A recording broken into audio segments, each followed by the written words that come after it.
3, 2, 1. Here we go!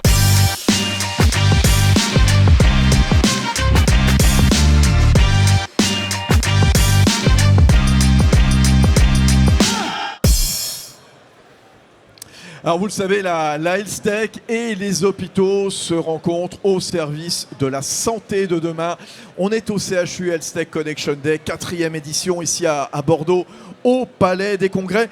Et j'ai le plaisir d'accueillir dans cette agora Thierry Rajkovic. Bonjour Thierry. Bonjour.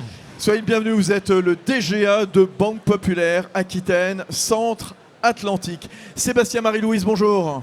Bonjour. Sébastien, animateur marché entreprise de croissance chez Banque Populaire Aquitaine, Centre Atlantique. C'est ça. Et à mes côtés, un dirigeant entreprise régional de l'étape également, puisqu'il vient de Pessac, Arnaud Mascarel. Bonjour. Bonjour. Arnaud Ravi d'être là. Mascarel, CEO et fondateur de Fine Art. Jeu de mots avec un H, hein, comme le cœur. On va tout vous expliquer dans un instant. Thierry, peut-être, rappelez-nous d'un mot quand même, puisque vous êtes le DGA de Banque Populaire Aquitaine, Centre Atlantique, l'engagement de Banque Populaire au service de la santé, justement. Alors, Banque Populaire, déjà, on a mal rappelé, c'est une banque coopérative et locale.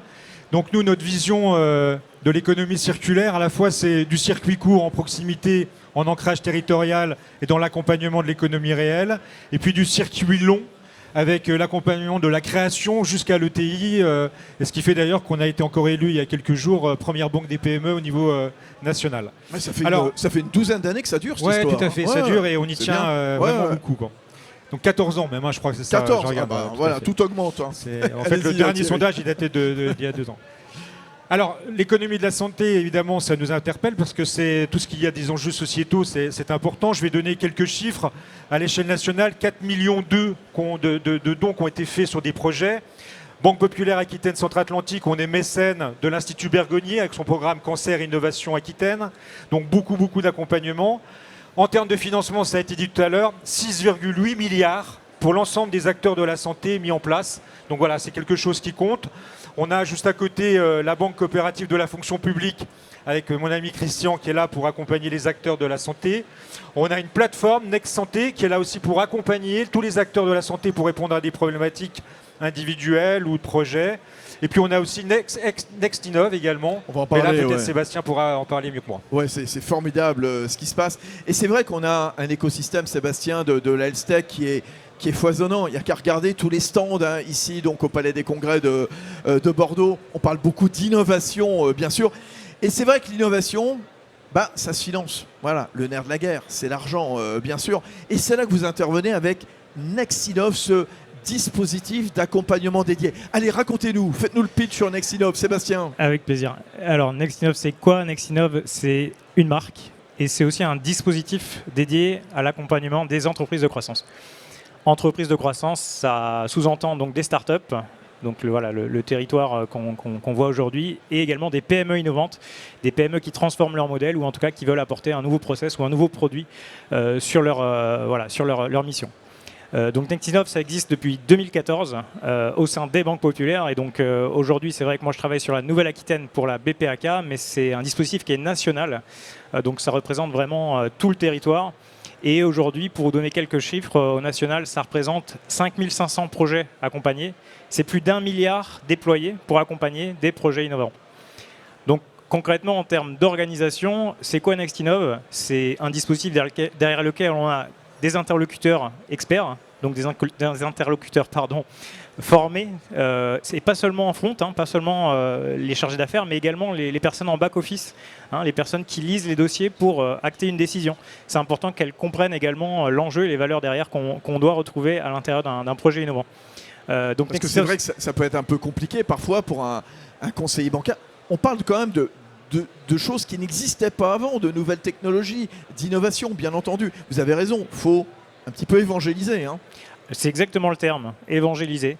Et donc pour ça, on a besoin d'être sur le territoire avec également des partenaires, hein, des acteurs pour pouvoir justement entrer en contact avec ce marché hein, qui est aussi peut-être un peu frileux au premier abord d'aller solliciter une banque, hein, puisqu'une banque n'est pas forcément positionnée ou en tout cas prédestinée à financer du risque. Et pour autant, aujourd'hui, on est capable, avec un dispositif qu'on porte, donc Nexinov, d'aller accompagner ces projets-là en financement, mais pas que. Hein. On accompagne aussi sur les étapes de développement des projets. Donc au-delà du financement, on est capable d'accompagner des entreprises de manière opérationnelle à s'implanter à l'international pour les capter un nouveau marché. Voilà, ça c'est des choses qu'on est capable de travailler avec nos filiales, hein, puisqu'on fait partie du groupe BPCE. Et le groupe BPCE a une galaxie de solutions dédiées aux entreprises innovantes. Voilà, vous proposez toute une palette de solutions dont a pu profiter Arnaud Mascarel à la tête de Fine Art, CEO, fondateur de Fine Art, je le disais. Un mot sur Fine Art qui propose des pompes cardiaques pour insuffisance cardiaque. Vous avez créé votre boîte il y a 15 ans. Hein. Alors, on a créé la boîte il y a 15 ans, effectivement. Donc on est vraiment dans la medtech, on est dans le deep tech de la medtech. Donc on ne peut pas imaginer des dispositifs plus longs à développer. On est parti d'une feuille blanche, donc avec notamment le docteur Stéphane Garrigue, qui est l'inventeur de ce qu'on appelle le flowmaker. Donc on a aujourd'hui inventé le flowmaker, qui est le pacemaker du flux cardiaque, qui va là où le pacemaker ne peut pas aller. Et c'est vraiment aujourd'hui un dispositif qui va remplir un besoin de santé publique majeur, puisqu'aujourd'hui l'insuffisance cardiaque, c'est la première cause de mortalité dans nos pays, dans les pays du G7, devant même toutes les formes de cancer, et c'est une maladie qui coûte extrêmement cher au système de santé. Qu'est-ce que vous apportez de plus qu'un pacemaker ? Alors le pacemaker va traiter les problèmes électriques du cœur. Oui. D'accord, un pacemaker, c'est une pile qui va envoyer des impulsions électriques oui. de façon intelligente, synchronisée avec le cœur pour essayer de régler les problèmes de commande. Qui dit le muscle, il a une commande électrique qui dit vas-y, contracte-toi pour pouvoir éjecter le sang. Donc ça marche très bien. Oui. Mais quand la commande électrique est bonne, mais que c'est le muscle qui est malade, on fait comment ? Aujourd'hui, on ne sait pas faire. Donc aujourd'hui, qu'est-ce qui se passe ? Cette maladie, cette insuffisance cardiaque, le muscle va continuer à s'atrophier, à se dilater. C'est une maladie dégénérative. Et les seules solutions qu'on peut proposer aux patients, c'est lorsque la maladie a atteint des stades tellement évolués, tellement critiques, que c'est changer le moteur, c'est la greffe. Voilà. Mais on arrive vraiment en fin de parcours. Et on arrive, la greffe aujourd'hui, on le sait, c'est quelques milliers de greffes dans le monde, hein, c'est 5000, parce qu'on n'a pas assez de donneurs. Et pendant tout ce temps-là, donc on parle de centaines de milliers de patients qui se dégénèrent, se dégradent pour avoir une petite niche qui va être greffée. Mais pendant tout ce temps-là, aujourd'hui, on ne sait pas traiter ces patients-là. Donc le flowmaker va être là pour traiter ces patients. Alors on a bien compris justement ce qui est derrière Fine Art justement. Maintenant c'est vrai que c'est un projet, l'innovation ça coûte cher. Hein. C'est quoi les défis financiers d'un projet comme le vôtre, Arnaud ? Alors on est encore une fois dans du deep tech, medtech. Donc on est sur des temps très longs. Donc pour faire le lien avec Nexinov donc qui a été créé en 2014, notre première levée de fonds a eu lieu en 2016. Oui. Et c'est à partir de là qu'on a commencé à structurer notre pool bancaire dont BPCA a été un des acteurs majeurs, puisqu'il faut nous accompagner tout au long de l'aventure. Donc vous voyez, ça fait une dizaine d'années, à la fois dans des phases de levée de fonds. Donc il faut structurer ces levées de fonds, il faut avoir un partenaire qui nous accompagne dans l'opération d'augmentation de capital, avec tout le juridique qui est associé.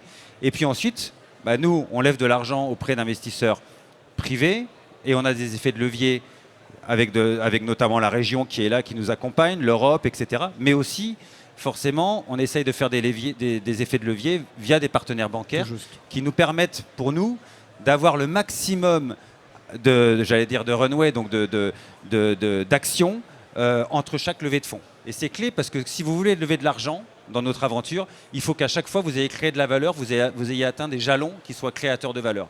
Donc tous les moyens de se financer sont essentiels pour nous permettre de grandir.